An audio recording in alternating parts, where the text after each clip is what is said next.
Did you know that there's 13 different individual punches that you can learn? Now, whether you're boxing or want to learn to protect yourself, I recommend that you only work on 5 of these punches. And that's what we're going to go over on this video, the 5 most basic punches, but the most valuable punches. The other 8 punches, way more advanced. I'm going to talk about them at the end of the video and teach you some of them. So the first basic punch that you need to work on is the feint pivot hook.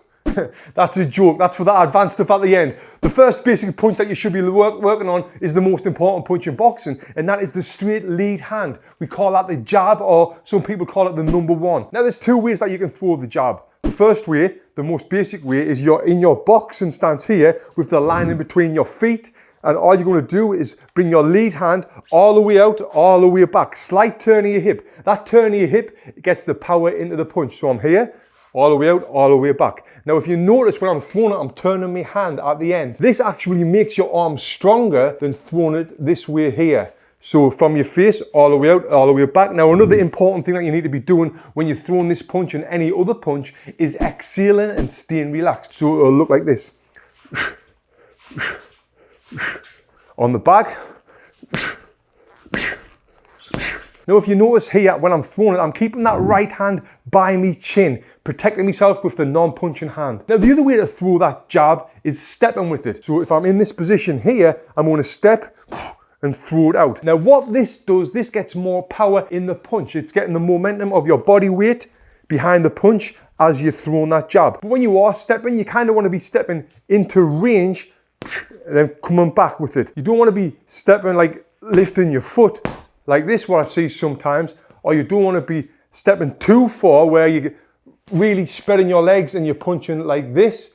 No, you want to be more slightly out of range and step into range and throw that jab. Now, if you notice when I'm doing this, the punch and the foot lands at the very same time. As well, I'm fully extending that lead hand, throwing it all the way out and bringing it all the way back to my face each time I'm throwing it, keeping that non-punching hand up. The next punch we're going to work on is the power punch. This is with your dominant hand. People call this the cross, the 2, the backhand. And this is a straight punch. And the way we throw the number 2, it comes from your face, it comes all the way out, all the way back. Now, if you notice when I'm throwing this punch, I'm turning my hips. I'm transferring the weight to my front foot. That's getting my full body weight behind the punch. I'm fully extending my arm. I'm turning my hand at the end, just like I was with the jab. I'm staying relaxed and I'm exhaling. So make sure you're doing all of these things when you're throwing this too, and this will really help generate that power and land that shot perfectly. Now, the next one is the most awkward punch to throw. This is the lead hook. If you've never boxed before, if you've got a little bit of experience, even if you've got a lot of experience, this lead hook can be complicated and feel awkward when you're throwing it. Now, it's best to really throw this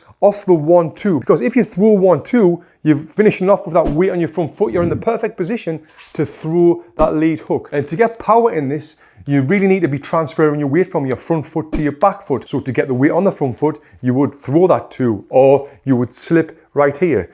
That weight's there, then from there, boom, we're going to turn and bring the weight to the back foot. Now, you can throw a lead hook on its own, but it's very advanced. So from here, my weight's 50-50. What I'm going to do is fire it out. But here, you're not in a great position to throw that hook unless you were putting that pivot on that we talked about at the beginning, what we're going to talk about again at the end. Now, a couple of things to think about when you are throwing this punch, which is a great punch to know, and everyone should know how to throw a hook, is turning your hips. If you don't turn your hips when you're throwing this punch, you're going to get 0 power in it. It'll look kind of like this.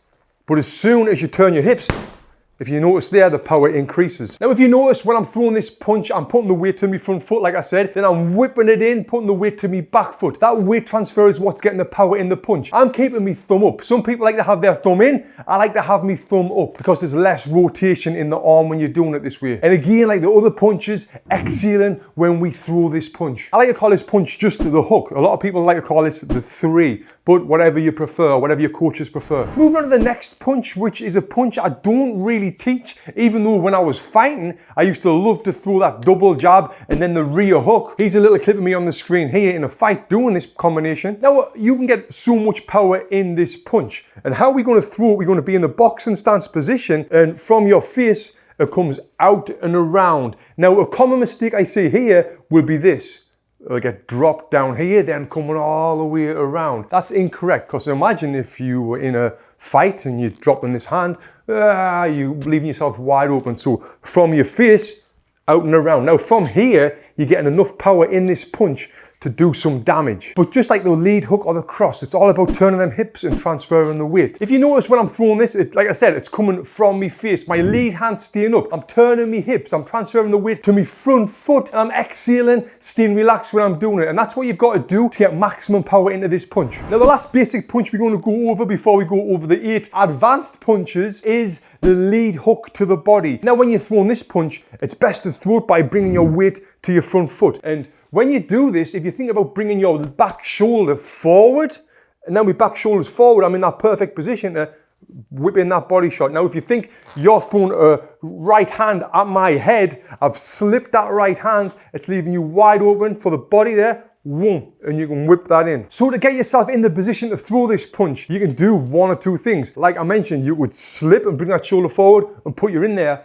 or what I prefer is throwing that right hand and then that puts you in the position to throw it. But when you're throwing the right hand, you've got to shorten the right hand because I'm on the bag here. If I throw that long right hand, what we went over before, now I'm kind of not in the position to throw this hook because my shoulder's still back. So you've got to shorten the punch. So it would be more like here, and now I'm in the position to whip it in.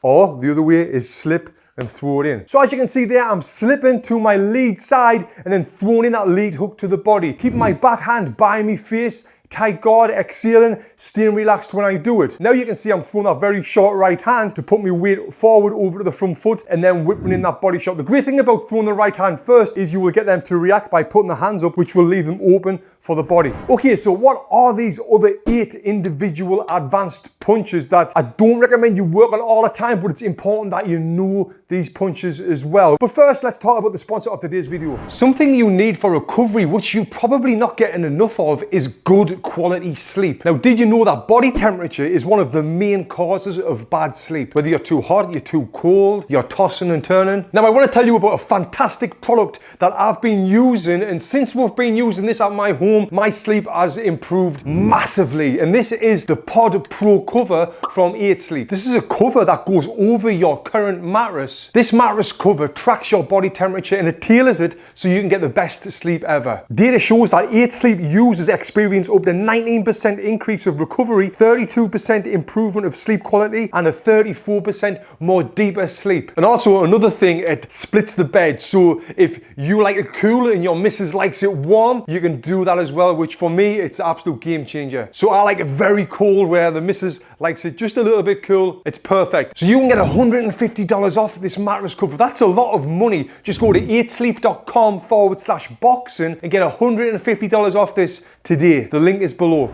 First advanced punch is the screw shot with the lead hand. So if I'm here and my opponent's got their hands tight there, it's hard to get your jab through that. So what I'm going to do, I'm going to screw the arm through. So it's a little lean to the front foot and screw it through there. This screw shot is great and you can also step with it. The next one is the uppercut with the rear hand. So when you're inside here, you're going to turn and throw that straight up the middle. Not across what I see all the time, but straight up the middle. Now the next punch is a rear uppercut from your boxing stance position, coming from your face, throwing it around, turning. Now with this, we've got 3 different ranges of the uppercut. We've got the short range, if we were inside. We've got the mid range there, which is great to throw a jab, then stepping in with that one. Then we've got the long range uppercut, which comes all the way out there. I prefer working on the mid range uppercut here. Now when you are throwing this, you want to turn your hips, you want your arm to be on a 90-degree angle, and you want your hand to be in the middle of your face there. Often people throw this and it goes over there. If you throw uppercut like that, that means the powers went up there. We don't want the power there, we want the power there. So we're there. Next is the lead uppercut, this side. Now this is a very advanced punch to throw, and the times when I would throw this would be, let's just say if I've got someone up against the ropes here, I would throw that little lead uppercut there to set them up for the next punch. Because I know if I throw a little lead uppercut there to you, your hands are going to come together, boom, and then I can whip in that rear hook to the body, or I can whip in that rear hook to the head and then go to work and finish off for a combination. So it's kind of a setup shot. I wouldn't really use this in the middle of a fight, like leading off with a lead uppercut. It would be very difficult, but if you're up close, it's a great punch to work with. Next one is a cross to the body, and I was going to put this into the basic ones, but like I mentioned, I prefer the hook to the body. So with this punch, all you're going to do is throw your back hand to the body. But when you're doing this, you're going to rotate your hips and bend your knees at the same time, keeping your lead hand up and exhaling. Now, other ways you can throw this, you could step with it, taking your head off that center line that's in between your feet, because there, if you notice that line in between my feet, that's where the punches come down. I've dodged that punch and I'm blasting them in that body. But this is another great punch to throw after you throw the jab of the head, because the jab of the head, the hands come up, ba, ba. And it's just like a rhythm, like a 1-2, ba, ba, ba, ba. Now the next punch is another body shot. This time it's the jab to the body. Now this is something that Floyd Mayweather used to do all the time. But he would throw it where he's just standing up and then it would come down like that to keep the opponents thinking. What I like to do when I'm throwing the jab to the body is really stepping with it.